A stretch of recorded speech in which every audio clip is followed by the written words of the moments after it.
Alright everybody, today we just got kind of a short informational video. I got a gentleman on my channel that sounds like he's going to be diving into his first Allis Chalmers engine, and I don't know if we all remember how it was when we were all learning. You couldn't seem to ask enough questions, and some of it may seem to be trivial, but when you're first learning, it all seems to make you nervous. Everything about it. You're tearing into an engine. It's just what it is. So I understand that, and I can definitely help you out as much as possible on my end. First of all, this is the book that I have. As you see, this is an old book. It goes all the way to usually the B's and the C's and stuff are not in the same book with the W series. And I mean, the WF isn't even in with the WD and everything, so. But anyway, this is an old book.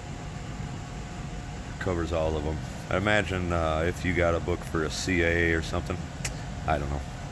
He said he's got a book for a C, but it's not giving him the information that he needs. So every book has got this condensed service data. Right here, valve tappet gap. It's not showing me a hot or a cold on this one either. This hot and cold settings, there is an argument, and it's not really an argument because it's been proved that the way that they do these in the old books is wrong. So your cold setting generally is going to be 2 or 3 thousandths higher than your hot setting. Reason that is because, well, the theory behind that is metal expands when it gets hot, and your valve tappet gap gets smaller. However, that's not true. And I've read this, and then I've done it in actual practice on an engine, and I actually plan on doing it when I do the heat cycle on this, just to kind of show you guys kind of a fun video of stuff. But anyway, your tappet gap actually gets bigger as the engine gets hotter. And I know some of you guys will argue with me till you're blue in the face, but if you stick around, I'll prove it. Anyway, so to me, the reason that they just give yourselves, just do it when you're cold. Just do it at 0.10, 0.12, sorry, 12 thousandths, 0.12. Set your cold, and then the heat cycle. So what I like to do on the C's, if you have a shutter over the grill, with like the old C, the C's and the CA's. Imagine this is a C, right? Okay, we're using our imagination. You got the little crank thingy here. That's a shutter to close down air coming into your radiator to make your engine warm up faster. That was in cold weather. Back in the day before you were working it, or while you were working it in cold weather, that kind of acted like a thermostat, is to warm everything up for you, to keep your engine at operating temperature in different temperature working conditions. So you can, during the heat cycle, just start it up after you get her all put back together, and like I said, set your valve tappets at 12 thousandths. Just fire it up after you get everything put back together. Fire it up and let it run at high idle until your thermostat, if you have a temperature gauge or anything, once that's up into operating range, make sure it's nice and warm. And I mean, you can get it. You can let her get nice and warm. Don't let it get out of operating range, but if you can, get her up above normal operating temperature, something where you would just be working the hell out of it, that type of hot. And you can put anything over the radiator, like a paper sack, to help just stop getting air to it and slow the cooling down, is basically all you're trying to do. If you have a heat gun, which I don't even have a heat gun, so I don't really expect you to have that, but you need to find a way to tell temperature, and generally you can just do it with the Allis Chalmers temperature gauge, the green red, as long as it works. And you can do that with a heat thermometer inside. You can put that in water, get the water up to like 170 degrees, and then stick your your temperature gauge from the seat inside of that water, and then just kind of mark it with a dry erase marker or something you can wipe off of there, so that you know where you're at as far as temperature is. One way to do it without any fancy tools. So once you get her warmed up, I like to leave the valve cover loose, just kind of tight on there, so you're not splooging oil all over the place.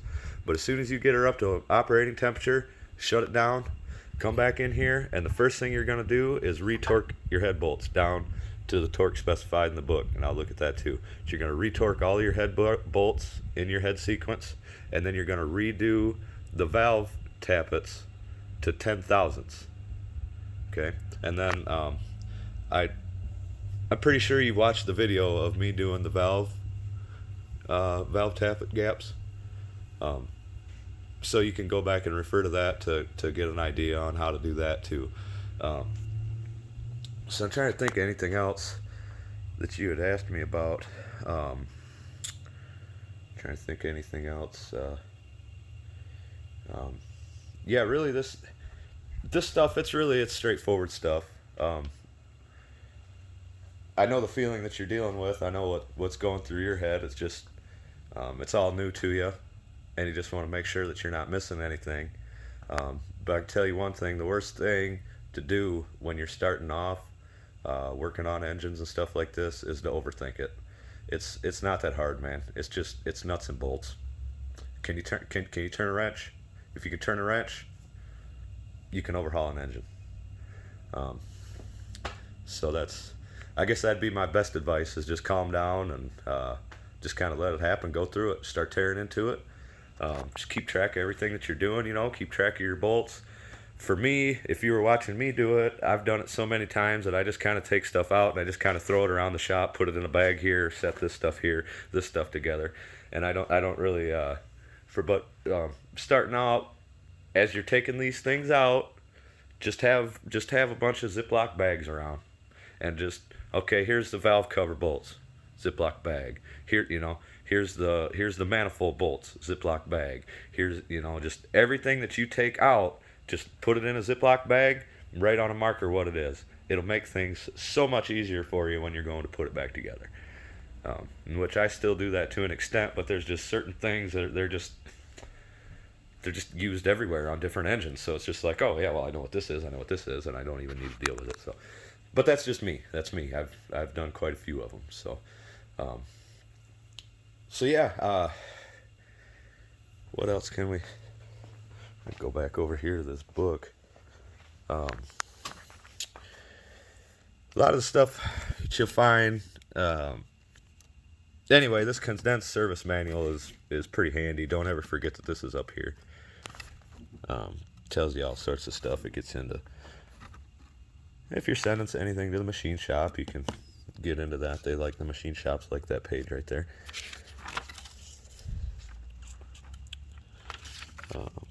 But yeah, I think that about covers the questions that you had for right now. Again, I suggest to go watch the videos that I made on the C that I was working on it. Anything that I didn't record, was kind of stuff that wasn't really that technical. It was just kind of slapping it together stuff. So if there was a question on something that I didn't record, just remember that it was probably something that you're overthinking. Like the heat cycle. I could tell you were overthinking that. It's just a heat cycle is just warming it up, man. Getting it up to temp. That's it. Plain and simple. Gets everything. Gets your head gasket. Gets everything all tightened up, and then when you go to torque it down, you'll feel it. You'll get 1/8 of a turn to 1/4 of a turn out of each one of them head bolts. Another thing. Make sure you get your head bolts and down into the block where the head bolts go, nice and clean. I like to use a gun cleaning kit, but they can be a little expensive. You can get wire brushes from like Harbor Freight. It's little things that go onto the tools, but I don't suggest those. They fall apart so easily. That's why I like gun cleaning kits, because they are built to last. So the wires aren't falling apart inside of your engine, and you just don't have them wires and stuff to deal with going inside of the engine. I mean, that's That's worth the extra $20 to me. So another little tip. And man, if you got any other questions, please don't be afraid to ask. And good luck with your project, man. If you can, send me some pictures, or yeah, get a small video of it running. Post it on here, even if you don't want to have a YouTube channel. Post it on here, and I will share it on my YouTube channel here, and be kind of a side segment. Hey, this is something that, check this out. So I think that'd be kind of cool. So good luck, Matt.